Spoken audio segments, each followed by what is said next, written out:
Ladies and gentlemen, welcome back to another episode of Steady Focused. Tonight, we've got another good friend of mine. We're bringing in Mr. Santellana. He's a leader with a servant's heart. He's a very successful entrepreneur, and he was just reelected mayor of Wichita Falls. So I'm very excited to shine a light on this man and the roads that he has paved to get to the point where he is today. So please help me give a huge, steady, focused welcome to my friend, Mr. Santellana. Hey, there he is. What's going on, brother? Hey, how you doing tonight, Stephen? Man, I'm doing good. I had a huge back-to-back meeting day that ends right here on this show. So I'm glad I'm doing this. Thank you for having me. Man, of course. You are a busy man. Let's just talk about that. You know, you've got your business, with Lone Star Highway Products. You're running that full-time, paving highways all across Texas. You're running, the leadership of Wichita Falls, being the mayor. How do you keep your mental health? Most people don't know this, but probably about 16 years ago, I had a mental health breakdown. I felt like I was king of the world. I was basically doing everything, this is way before I was even on council, and just trying to do way too much. And I just had my first child, and I forgot that I had dropped him off with my wife at the time. And I was driving down the road, and I looked in the back seat, and I saw an empty car seat, and I snapped. And I was one of those guys, I was constantly going, just like I am now. Yeah. And, people talk about stress, but I didn't know how to manage stress. When I snapped, I went home, I was crying, sweating. It took about 30 days. 30 days I stayed at home, and I couldn't figure out why I was crying all the time. And really, I tell people I heard it snap in my head, and I did. I kind of had a breakdown. And it was basically, I think, God telling me, okay, you can only do so much. You're going to have to slow down. But I've learned that everybody has stress. Every day you have stress, I have stress. Everybody around us has stress. It's different levels of stress, but you have to manage it. Without stress management, you'll snap. Very, very stressful work day. We run about 2 or 3 different companies. And, of course, you have children. So my children, always come first. And, my wife. And you got your home life. And then you have the city life. It's not hard to manage if you can schedule it and learn stress management tools. And that's really how you get through the day. So what's your big stress management tool that you're utilizing right now? Pull over the side of the road. If I'm driving, I do a lot of driving, a lot of windshield time. Pull over the side of the road. I always have a Diet Coke with me. It's literally just take 10 minutes to really just breathe, drink the Diet Coke, think about something positive. A lot of times my days, they start going negative. Today was one of these negative days. Things were going wrong. Then we ended about 4 o'clock, started having meetings about COVID, and COVID's really stressful moment for me in the city. Really just had to take that time. I pulled up in my driveway today and took from about, I think it was 5:09 when I pulled up, from about 5:09 to about 5:17. Just stayed on Facebook, just, kind of scrolled a little bit, took some deep breaths, then I enter my home life. You don't want to bring all that back home with you. Enter the door and then kind of start your day over again, your nighttime day, your routine, try to eat dinner, hang out with the kids, the family responsibilities. Yeah, it's different things. You just have to really learn to manage it and really know those triggers. I can feel myself sometimes. I always say my face goes numb. When I'm really stressed out, I can feel it going numb. Yeah. I have to learn that, put everything back in God's hands and try not to take on too much. I always reach out to people that help me. My father's a big one. Okay. Anytime I'm about to hit a brick wall and I know I'm stressed to the max, I can call my dad. My dad is incredible in the sense that he can talk me off a cliff at any time. It just brings you back to reality. Stress and anxiety is really this false reality out there. And it brings you back to reality. Because I've never been one to take pills. I don't dive into a bottle. I'd rather, a lot of people work out and exercise. You can tell I'm not a big workout exercise guy. I do like that. But for me, it's calling my father, calling my sister, sitting down, talking to Marissa, just bring you back to reality. What are all the good things in your life? These things are stressful, but what can bring you back to reality in the sense that, I'm surrounded by great people. I'm mayor of an incredible city. I got great friends like you. Yeah. Those are all positive things. Once you get that positivity back in you, it kind of pushes that negativity out.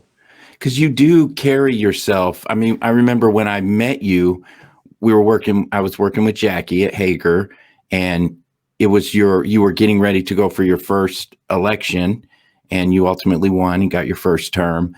And yeah, you just very, this energy that was awesome, when you would walk in. And even then I thought, and now hearing you is like, gosh, man, the pressures that must be going through and the way he can compartmentalize that. I had a lot of respect, and I do have a lot of respect about that. Well, thank you. And it's not always, see, people see me, they see this persona, this personality, this mayor, before I ran for mayor, not a lot of, I knew a lot of people, but you don't know the whole city. Yeah. So a lot of times when they see me strictly on air, Channel 3-6 or whatever Facebook post. They see the smiling face, the smiling family. A lot of times, even with you've gone through some struggles. A lot of people don't see the pain behind that smile. There you go. And I've tried to open up over the course of years, telling people, it's a tough position. It really is. When you love something as much as I do, I just love Wichita Falls. Not that I love being mayor. I love being in a leadership position. I like people wanting to follow some of the decisions that I make.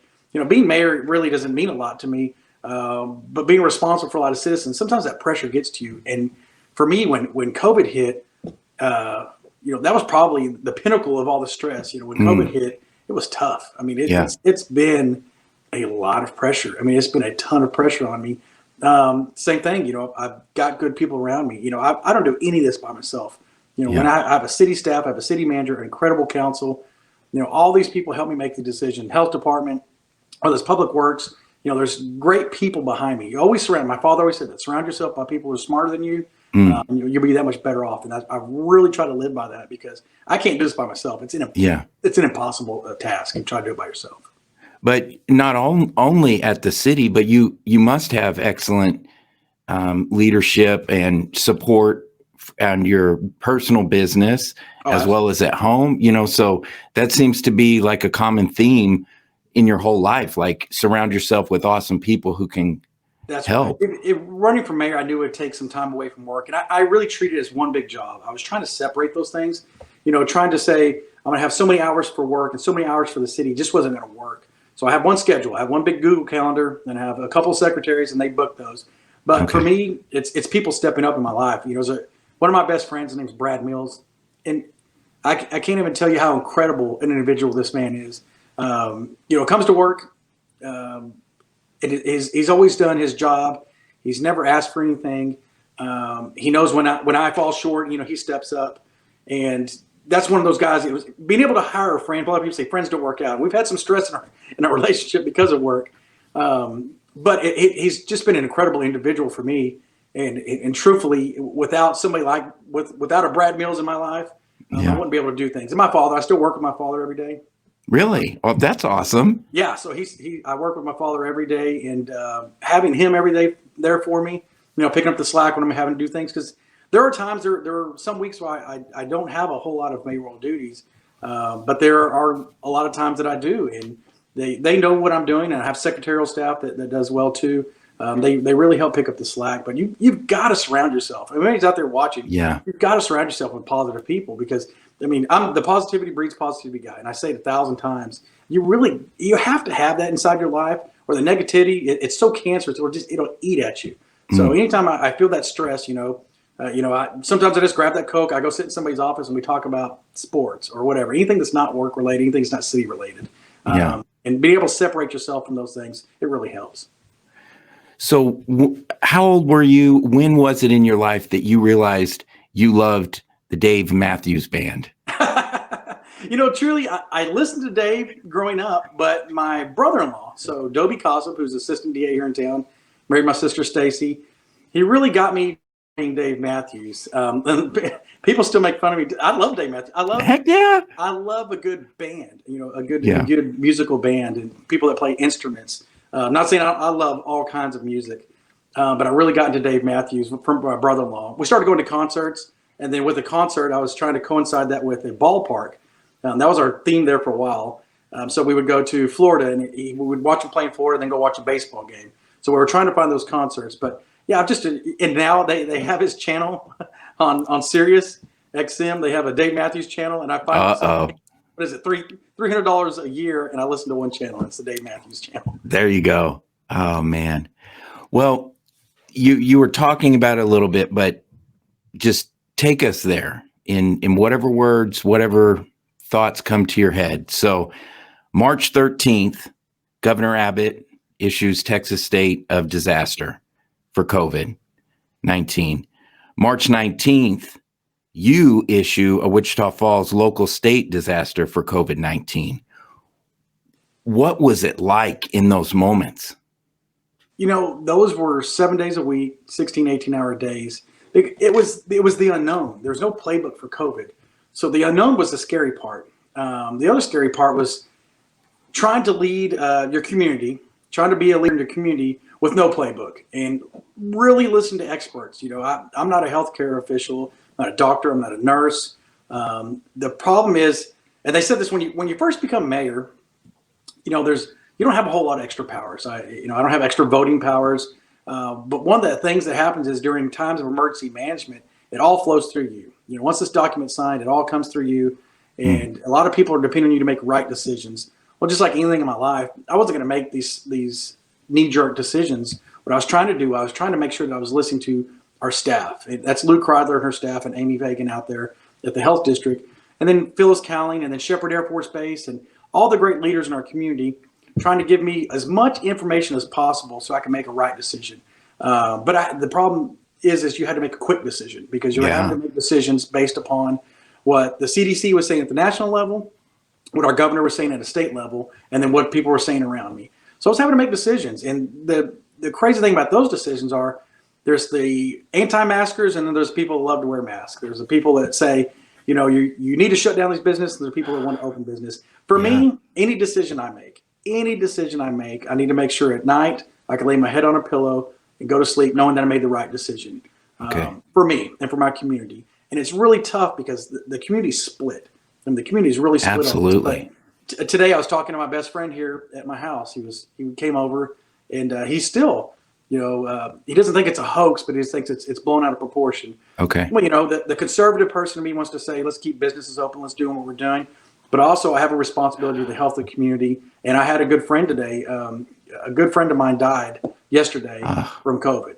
And it really struck hard in the sense, in the beginning, not a lot of us knew somebody was sick.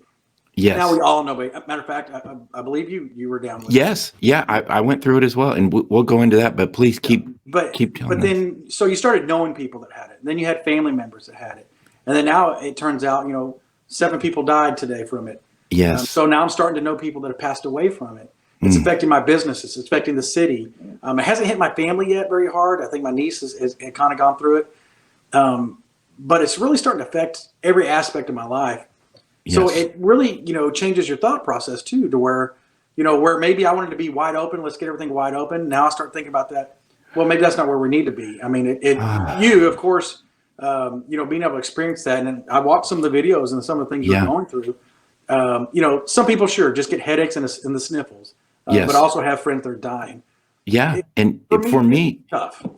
It very tough. And I was kind of, even though I work in healthcare, I'm in it, and we're seeing it, but kind of in the back of my mind, while I'm still doing everything possible, it was still kind of like, is this, should I be concerned? A younger man, physically, fit to the most part. But then, it hit me, and it was after I passed and I got over it, I was reading an article in some medical journal online, and it was talking about the unknown. They don't know why or anything, but it's about brain swelling. And I thought, man, maybe that's what it was for me, because for me, it was excruciating headache for several days, excruciating body aches. And still in the whole scheme of it, I mean, when you consider an extreme case is death, even as bad as mine was, that's still considered a mild case. Yeah. And it made me rethink all of it, because I'm like, all right, I remember thinking when I was going through it, I would not want my kids or my dad or my mom, who are in their mid 70s, to go through this. So And you're right. I mean, we've never done this. And so you're leading all, the city and going through all of this. And just, I remember I saw you in a city council, you were leading it and you were saying what you just said, that you're going to listen to the experts. And gosh, it's in the flow of information. Somebody said it the other day, it's like drinking from a fire hose. Yeah. There's just so much information every day. I open this email, there's the things that hit me is I get emails from both sides. And I used to pride myself on answering every single email, every text, every message. And even, yeah, you all people know that you message me. Sometimes it takes a while for me to get back. Yeah. But the emails come through and then you sit on these phone calls. Like today, we had another phone call and just the information coming down from the national to the state to you. And you're trying to, digest all this information. And then you got 12 hours to make a decision. Right. The good thing is the decisions we're making. I kept saying this over and over and over. These are going to be fluid decisions. I'm going to make something now. I'm going to get something on paper. But we're going to change them because it's ever changing. I mean, the situation with the hospital, I mean, you work at the hospital and you know the hospital's almost full. Well, we're doing okay now, but next week we might be at capacity and we're having to take trauma patients and send them somewhere else. And all this information plays into the decisions that I'm making. I think citizens just want me to make a snap decision and tell everybody to live with it. But it's hard. It's tough because I'm trying to make the right decision and it's changing constantly. So as long as it's changing, my decisions and my thoughts are going to be changing with it. We had in the comments, Ralph Taylor is talking about COVID fatigue is real. And that is, Phyllis, even in Phyllis Cowling, CEO at United Regional, she had given a press conference and that was one thing she was talking about, the COVID fatigue. And it's, oh man. Well, people want to get back to life, Sure. Shelter in place, that was strange for a lot of people. It was. And then when the governor said, all right, they basically stripped our powers away. So, all right, mayors and Judge Gossam, you can no longer make decisions. I'm going to make all the decisions. And then so when he released us all back to the wild, we knew what was going to happen. We knew the numbers were going to go up. We wanted them manageable. And right now we're teetering on not being manageable. Yeah. But people just, it's our nature to want to be out and do something. And we just weren't able to. It's just strange. It's just unprecedented times. And it just gets stranger by the day, it seems. Every time I think there's a little daylight, it seems like strange comes right back into my life. And here I am today. We hadn't had a phone call in a long time. And here we are, all the community leaders on a phone call again, trying to manage our way through COVID. So like we were talking earlier, the election just happened. You were just reelected. Congratulations on that. Was this a big weight in your mind that you kind of wanted to finish this, so to say, with COVID? Yeah. This election was strange. COVID made it really weird. I'm used to speaking to about 30 or 40 different groups. You find yourself as a politician, you find yourself booking as many speaking opportunities as possible, especially in the beginning. When you're running for an office and a lot of people don't know who you are, you're just basically trying to get out there and speak to everybody. Well, during COVID, I only had 2 public speaking engagements and then 4 overall and 2 were via Zoom. So then you start sweating it. COVID has actually changed politics. We went online. Basically you're taking everything, you're going to social media and you're running your campaign online, and you know all about that. You helped me out for years, with my campaigns, and that was it was strange to me. COVID really took this election in a different direction, and a lot of people are like, you shouldn't have been worried. Why are you worried that you're going to win or not? For me, I was like, because I'm not running a campaign like I usually am. I'm running a different type of campaign. Due to COVID, and COVID was really pulling votes one way or the other. I've never made a decision based upon votes. I had a guy ask me that the other day. He flat out said, I hate politicians because you guys make promises and you also make decisions based on votes. And I was like, well, you're talking to the one guy. I refuse to make a promise to anybody because I can't keep them because COVID's a good example. I can say I'm going to lower taxes, but then COVID hits and I can't lower them. There you go. And then the other part of that is that you just, from day to day, with COVID, you don't know what's going to be happening. So with the campaign, it completely changed the landscape of what we were trying to do and what we're trying to get across. So then you find yourself, doing more commercials, and not these days, not as many people watch television, and you can't go to press because a lot of people aren't reading the newspaper. So you turn directly to social media and filming short little, you're trying to get a message, in these little short 10-second sound bites. And it's fun. So where did this passion for this pressure develop in your life? And being the leader, like what's maybe one of your earliest memories of wanting the weight of it all on your shoulders and say, come on, guys, I'll get us there? The first time, even before council, I always knew that I wanted to be on city council at one point. I actually thought, when I was growing up, councilmen were these older, stately gentlemen. They're always their 50s, 60s, attorneys and oil men.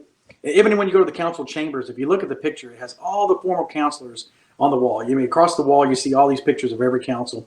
And it's these guys in three-piece suits, and they're old, stately Wichitans, And I always thought, in my 30s, I would say, well, my 40s and 50s, that's when I'll get on council. Going through college, I didn't do a lot of leadership training. I did things in college. I competed in things in government. I didn't join a lot of groups. It was coming out of college when I joined Leadership Wichita Falls. When I did through, and I don't know if you've gone through leadership or not. I have, yes. So it's incredible. Wichita Falls, it was right when I was starting my family. Actually, it was right out of college. I was previous to starting my family. I enjoyed that so much, being one of those chosen to go through that course. And then immediately I got on the board, and I knew that I had a direct impact to the community through that board. So then I learned that maybe if I got on a couple of boards, I want to do community boards and let's see how I can be impactful. I found myself being good with public, decent public speaker. I'm not the best, but I'm a decent public speaker, that I can be impactful. I enjoyed that. At one point, I was on 2 or 3 boards at the same time, and I loved, for me, idle time. I just don't like a lot of idle time. When it's time for me to shut it down at night, I shut it down. You can ask Marissa. I put my little head on the pillow. You can count to 5, and I'm done. I'm out. Once I shut my brain off. But during the day, I have to fill my time. So when did you recognize that in your life? Like, even take us back to your early childhood. Like, have you always needed that kind of overstimulation, so to say? I don't know. Through my childhood, not. I was always we were talking about this with my kids yesterday. My youngest is kind of the class clown. He's kind of hyper, rambunctious. You love him. Everybody loves him. And everybody in my family says, that was you. Steven, that is you. My youngest name's Court. And Court is an incredible kid. That kid is awesome. And I love him 100%. He's got a lot of energy, and he's just funny. He likes being funny. He likes the attention. I think that's how it started for me, was in high school. I think even now teachers and people that I went to high school with are still in disbelief that I'm the mayor. I mean, I get it to this day. They're just like, I still cannot believe that you're the mayor of Wichita Falls. I was like, well, people grow up. Although I pride myself on being the exact same person I was before. I didn't want to be this mayor that all of a sudden you become mayor and then you're a little more stiff and you do things different. Although you have to do things different. And, I am the public eye. Yeah. For the most part, I'm the same Steven. I'm the same Steven from high school to college. But even in high school, I did a lot of athletics. Play, when you go to Holiday High School, Hero for Life. So all my hero people out there. You play everything. You play basketball, baseball, football, track. Yeah. That's how you kept your time. In college, I was social. I've always been good. I knew I was going to be a good speaker. It came from my father. My father always said, be well spoken. I love that. Be well spoken. Be well spoken is something that I even tell my children right now. I correct them all the time in their English, and a lot of people don't like that. But I was like, for me, if it's something, going through school, I wanted to take the speech classes, make sure I did well in speech. But if you're ever thinking you're ever going to be in a leadership position or even interviewing, being well spoken, it's one. The words come out of your mouth. That's the first thing they hear. People want to see that you're well spoken. If I'm going to represent the community like I do now, you need to be well spoken. You need to, And I always wasn't polished. I actually looked at some of the first videos that you did of me. It takes about a year for you not to see the camera. I was trying to explain that to somebody, that that camera's on you and you feel that lens. Yes. I wasn't very good in 5 years ago. My commercials that you filmed, although you did well, you did your job. I've learned a lot since then too. As much as charisma I have and charismatic that I am, you used to, 5 years ago, you put a camera on me, and it sucks the life out of you because all you feel is that lens, and then you have to speak. But for me, going all the way back to my college days, I kind of knew that I wanted to be in some sort of leader position. It took those community boards for me to realize that I wanted to be on council. And then it really, as soon as I talked to the previous counselor that I took his place, he said, "You'd be fantastic at it." I still had a lot of doubts. I had a lot of doubts because, government, not everybody likes government. Right. Not Polarizing. It's very, very polarizing these days. Growing up, it was not. Right now, we're so far left and so far right on almost all our issues. And for us, we're nonpartisan, but you're still making decisions. And I tell all my counselors, we got to make nonpartisan decisions. But it's tough because you grow up thinking one way or the other. And then as you grow up, you formalize your own politics, but you try not to translate that into city stuff. I mean, it's tough not to do, but I think it's incumbent upon us to do that. Did your father start your business, or did you start it? So the first business was WS Construction, and Okay. that was started by my father. So that's really the main highway construction. And then Okay. Lone Star Highway Products is where we sell products, and then we also do commercial construction. I started that by myself. Okay. So I do both of those. And then I bought another company that pumps concrete. So we have another company that we run that actually pumps concrete. So it's a service company. Yeah. Those are the three main companies that we have. Lots of traveling you've done over your life. Where's one of the most memorable places that you've been to? The very first job my dad sent me to. So I got out of college, I was doing my master's degree and going through those courses. And I always worked summers for TxDOT. And then once I got out, I actually owned a restaurant with a friend. So I was doing the restaurant thing, and then we ended up selling it. And I told my dad, I was like, I think I want to take a stab at this construction. And he said, all right. So he sends me to Dalhart, which is actually north of Dalhart. And I just bought this brand new vehicle out of college. I'm getting paid. So of course I do the dumbest thing possible. I buy a new vehicle, and he sends me up there to run this job. And it was during like a grasshopper infestation. Oh no. And then also it was the first time that I ever hit a pheasant. And I remember I was only up there 2 days, and there was a million grasshoppers everywhere. And I hit this pheasant with my new car, and it was super cold. As you get further north up the Panhandle, it's freezing cold up there. And it made me really think. I think he did that on purpose. Sitting There you up go. there, like, if you could survive this, then I think you could make it construction. But for me, it's the entrepreneurial spirit. I really enjoy. Truthfully, a lot of people think you enjoy making money. It's not. I enjoy employing people. I like helping families and being able to employ upwards of 80 to 100 people. That's 80 to 100 families that you're possibly feeding, helping feed, and providing for. So I really enjoyed that part of it. And then the challenge, it keeps me busy. Yeah. Something new every single day. But a lot of windshield time, I'm telling you right now. And I always thought I would at some point kind of really pull myself out of my vehicle and just sit in my office as much as I could, but it's just not me. It's the road calls. The road calls, and I enjoy it. I actually get kind of anxious if I'm not out there traveling, doing my thing. Is that how you've talked several times about your father and what an inspiration he has been? Was that how he was? Was he on the road a lot growing up? Absolutely. We come from a long line of overworkers. I mean, we just work so hard. I think it's just bred into us. But my sisters are the same way. My aunts are the same way. But my dad, he did a lot of travel time. He started in the oil field when I was younger, so he was always in West Texas a lot. He was always there for us constantly, but he worked hard. Yeah. Did a lot of traveling. And then, of course, when we first started the company, he was that guy doing the traveling. And at one point when I came on board, he basically said, I'm not going to do any traveling anymore. You're the guy. There you go. It didn't bug. Tell you the truth, I mean, it still doesn't bug me a lot. It's a lot more difficult when you get older. When I was young, I just kick on the radio. I could travel to Midland, Odessa, Big Spring, Abilene, and come back to Wichita Falls at 9:30, 10 o'clock at night and just do that loop 3 or 4 times. And it didn't bother me. Now I hit these little shorter runs, and about every 2 hours I got to pull over. It's sad to say that I have to stretch. Yes, I get it. Yeah. But I still love it. I don't know why. Even today at 4 o'clock, I had a little bit of time before I had to hit another Zoom meeting. Actually, I was Zoom meeting and traveling, and I ended up taking a little trip out to basically south of Henrietta to a job we have out there. And, yeah. I just my day wasn't over, so I feel it with going somewhere.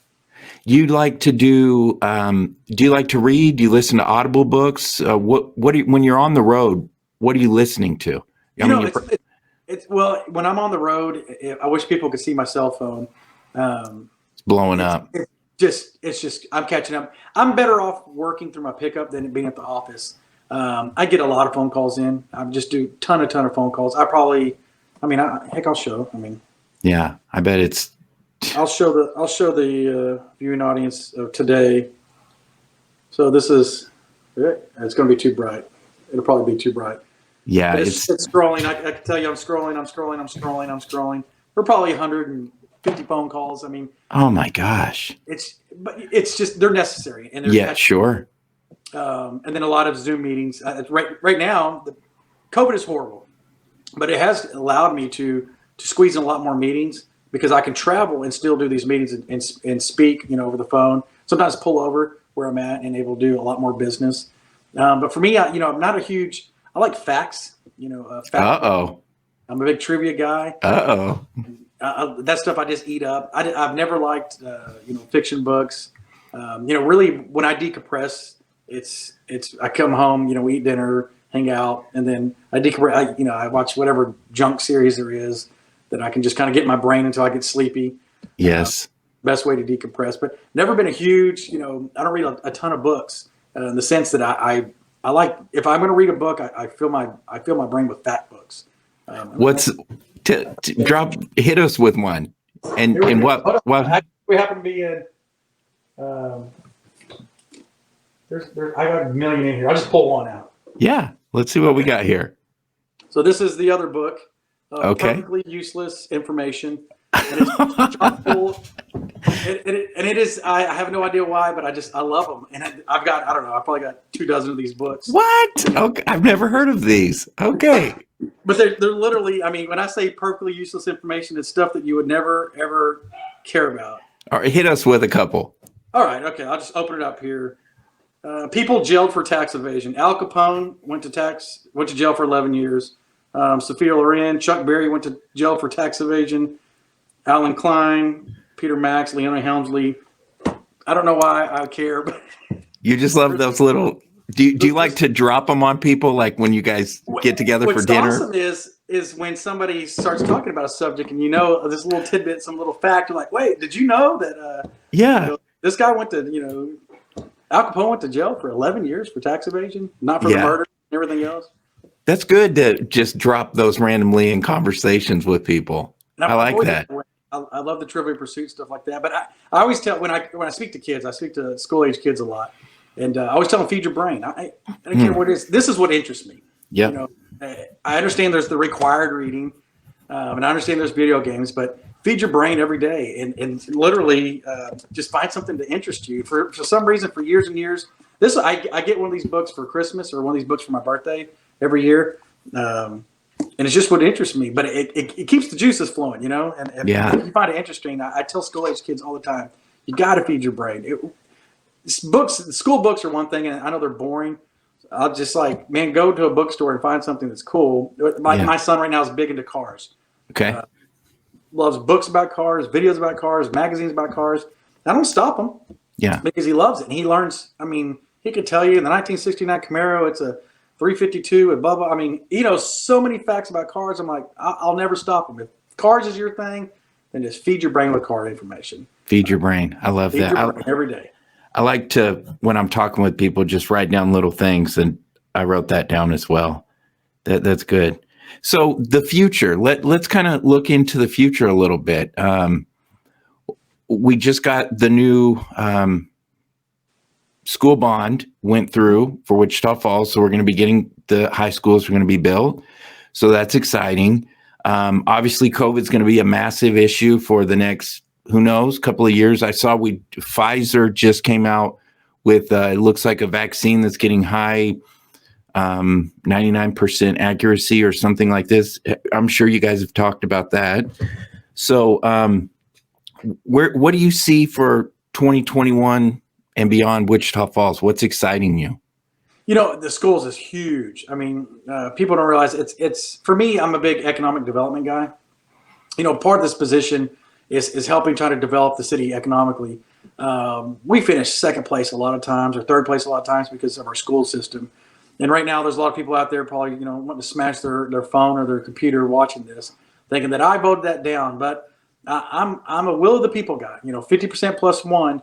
If that's the will of the people, then that's the direction we need to go. and whatever it is that we need to kick in for our kids. I mean, for me, it was much needed. So that's exciting for 2021. I'm also excited that, I believe, I don't know if we'll ever have COVID behind us. You're right. The Right. vaccine, I know Okay. the things that we learn. I know that it starts becoming some normalcy, the mask wearing and how we do meetings and in this interview, I'd love to be in your studio, but I have to do this through this app. Yeah. I'm excited in the sense that normalcy is coming. I think we all got the punch in the gut and the breath got knocked out of us, the wind got knocked out of us. But at some point, as citizens, we're going to take a deep breath back in. And then we're going to, steady our feet, stay steady focused, Yeah. for you. We're going to steady our feet, and then we're going to press forward. For me, that's why, this last election meant so much to me, because it means I could finish what I started, because so many good things are happening in Wichita Falls. I mean, it's just all around you.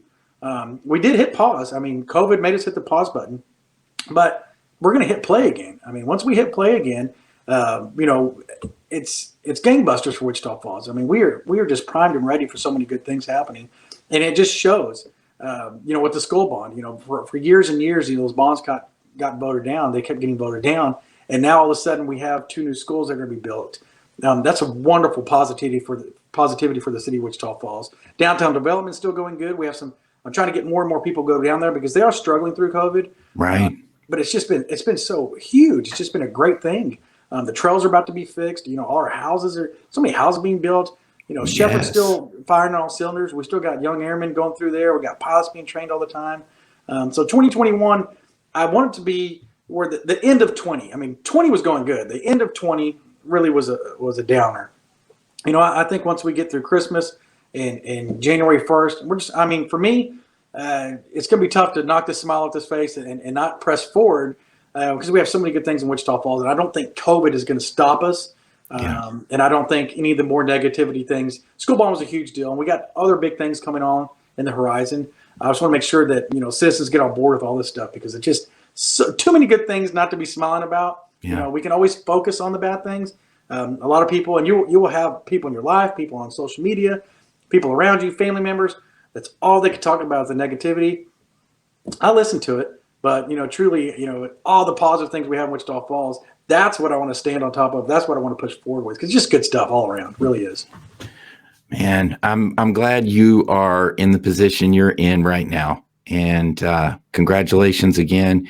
If there's anybody in the chat, if you guys want to have any questions for Stephen at this time, please, comment, let us know. Otherwise, you can, if you guys are watching this back or you want to share to let somebody know about this, you can listen to it on Spotify or iTunes or steadyfocused.com/89. So there's a lot of ways to watch this. And Stephen, you can check him out on Facebook or catch him at any of the city council meetings. Let him know your thoughts. Stephen, that's what I've got right now, man. I'm just going to open the floor up to you. Any final thoughts, anything else you'd want to say or send out there, man? Well, for me, I want to thank you for having me on. I've known you a while, and I've known some of the struggles you've gone through, some of the same struggles I've gone through. And you talk about me being a positive person. We've talked. We've actually had some pretty in-depth talks about, life and where life's taken us and stress. And, man, to watch you grow, it's been incredible. I don't know. I don't think I've ever told you, but even when you were filming your workouts, and something like that, you don't realize it can be inspirational to just one person. And if it's just one, but it's inspirational to see that, to see you work hard through something, put your mind on something, and you hit it hard, brother. I mean, it was nice to see, to see you grow in your professional career. It's been nice to see, you're one of these bright, shining stars, a beacon in our community. I don't know if enough people tell you that, but you are. You touch lives, you don't even know it. That's one of those incredible things about you is you just doing steady focused and staying with it and all the great things you have around you. I mean, it's just good to know you, and it's good to have you as a friend. And I'm really glad that we finally had this opportunity to do this. Me too. Because it's been great knowing you. And I know we're gonna have a long lasting friendship. And I know if not enough people tell you, I mean, I'm gonna be one to tell you, you are inspirational to a lot of people. You really are. And just keep spewing out the good stuff, man, and good things are going to happen. Amen. So I'm gonna keep all that, and I'm gonna go rewatch that in a minute. So, outside of that, what do you have to say for everyone? Thank you, so Stephen.